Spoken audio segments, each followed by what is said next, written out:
এই পলিটিক্যাল এলিটিসিজমের নিপাত অবশ্যই ঘটতে হবে। আপনারা গার্মেন্টস শ্রমিক ফুটপাতে এখন যে যাচ্ছেন ভোট চাইতে ব্লাডি সিটিজেনের কাছে, আপনারা ম্যান্ডেটের জন্য ঠিকই ব্লাডি সিটিজেনদের কাছে আসেন, ব্লাডি সিটিজেনদের রক্তের উপরে দাঁড়িয়ে তখন আবার নির্বাচনে দাঁড়াবেন, আর নির্বাচনে যদি দেখেন উত্তর দক্ষিণ হয়েছে আবার তখন দেশ থেকে পালিয়ে যাবেন। স্বয়ং ইলেকশন কমিশনের সামনেই হচ্ছে মারা হয়েছে।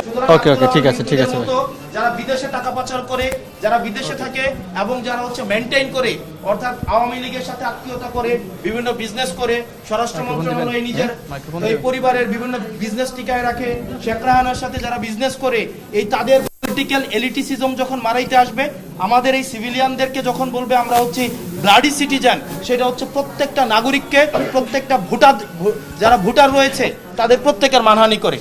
এবং সেটির জন্য আমরা কমিশনের দৃষ্টি আকর্ষণ করেছি যে কমিশন যেন তাকে ওয়ার্নিং দেয় এবং এই ধরনের আচরণের জন্য পুনরাবৃত্তি না ঘটে।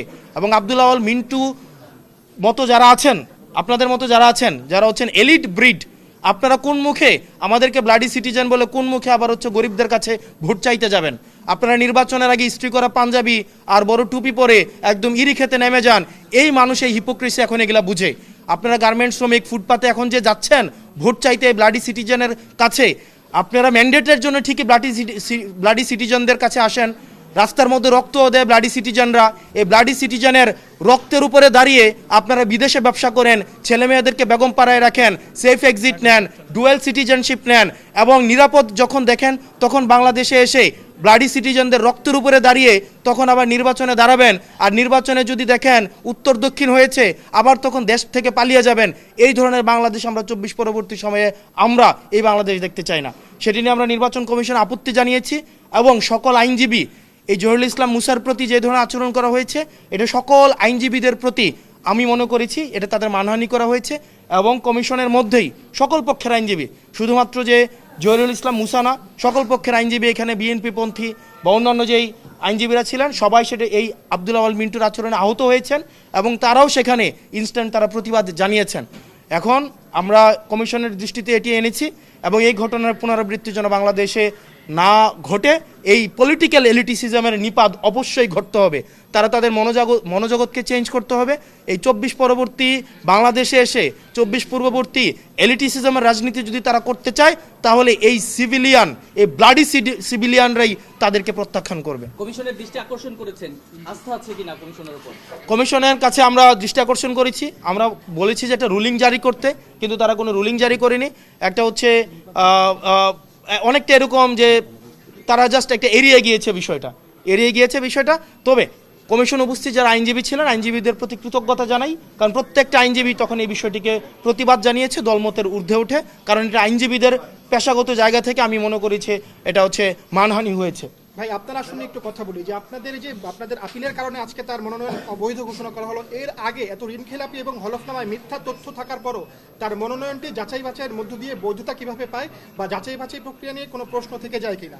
আমরা সেদিনই আপনারা দেখেছেন রিটার্নিং অফিসারের কার্যালয়ে আমরা প্রায় 1 ঘন্টার আমরা হচ্ছে সাবমিশন রেখেছিলাম এবং সেখানেও কিন্তু আমরা এই বিষয়গুলো নিয়ে বলেছিলাম যে আমরা যদি ল এক্সিস্ট করে তাহলে সেক্ষেত্রে উনি বিভিন্ন সময় ওনার হচ্ছে প্রিভিয়াস হিস্ট্রিও আছে।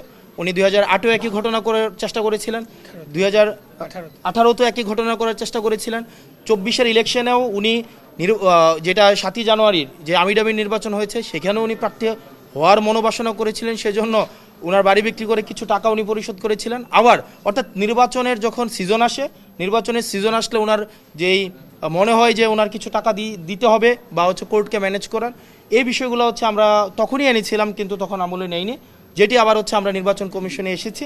উনিও আমার বিরুদ্ধে এসেছেন, উনিও আমার বিরুদ্ধে সাবমিশন দিয়েছেন, কিন্তু ওনারটা সেখানে লিগেলি সেটা হচ্ছে আপনার রিফিউটেড হয়েছে, আমারটা সেটা প্রিভেল করেছে। আমি আমরা বারবার বলেছি যে এইভাবে অন্য দলের প্রার্থীদেরকে যেভাবে হয়রানি করা হচ্ছে, অপদস্থ করা হচ্ছে, স্বয়ং ইলেকশন কমিশনের সামনেই হচ্ছে মারা হয়েছে। আমরা ঢাকা ইউনিভার্সিটিতে দেখতাম, ঢাকা ইউনিভার্সিটিতে হলগুলোতে নির্যাতন করা হয়। আমরা দেখতাম যে এই নূর ভাইকে যখন হচ্ছে লাইব্রেরির সামনে পিটানো হইলো সব মিডিয়ার সামনে, যখন আমরা প্রক্টরের কাছে অভিযোগ দিতে গেলাম প্রক্টর বলল লিখিত দেন। ঠিক একইভাবে আমরা যখন নির্বাচন কমিশনের হচ্ছে দৃষ্টি আকর্ষণ করলাম যে আমাদের একজন প্রার্থীকে এভাবে নির্মমভাবে মধ্যযুগীয় কায়দায় যেভাবে কমিশনের সামনে পিটানো হয়েছে, যার যার এলাকায় যেভাবে ত্রাসের রাজত্ব সৃষ্টি করা হয়েছে, ঠিক একইভাবে অন্য প্রার্থীদের আপনারা কিভাবে নিরাপত্তা নিশ্চিত করবেন? কিন্তু আমরা দেখেছি নির্বাচন কমিশন সেই জায়গায় উনি বলেছেন লিখিত দেওয়ার জন্য, ওনারা নাকি একটা হট্টগোল দেখেছেন, এর বেশি কিছুই দেখেননি। তো নির্বাচন কমিশনের আমরা এখনো পর্যন্ত যেই কাজগুলো করেছেন নির্বাচন কমিশন, আমরা দেখেছি হাদি ভাইয়ের যে ঘটনাটি ঘটেছে সেটিকেও নির্বাচন কমিশন একটা বিচ্ছিন্ন ঘটনা বলার চেষ্টা করেছেন। এই বিষয়গুলো যদি তারা স্ট্রিক্টলি অ্যাড্রেস না করেন, লফুল্লি অ্যাড্রেস না করেন, তাহলে এতদিনের বিভিন্ন ফেসিবাদ বিরোধী রাজনৈতিক দলের গণতন্ত্র উত্তরণের জন্য যে লড়াই সংগ্রাম হয়েছে, একটি ফ্রি ফেয়ার অ্যান্ড পার্টিসিপেটরি ইলেকশনের জন্য যেই ত্যাগ সংগ্রাম, যে গুম খুন হত্যা হয়েছে, নিপীড়ন নির্যাতনের মধ্য দিয়ে বিএনপি জামাত সহ ফেসিবাদ বিরোধী রাজনৈতিক দলের নেতাকর্মীদের যেতে হয়েছে, নির্বাচন কমিশন যদি এই ধরনের ঘটনাগুলোকে স্ট্রিক্টলি অ্যাড্রেস না করে, তাহলে এই ফেসিবাদ বিরোধী লড়াইয়ে যারা রক্ত দিয়েছে তাদের সকলের রক্ত বৃথা যাবে। ধন্যবাদ সবাইকে।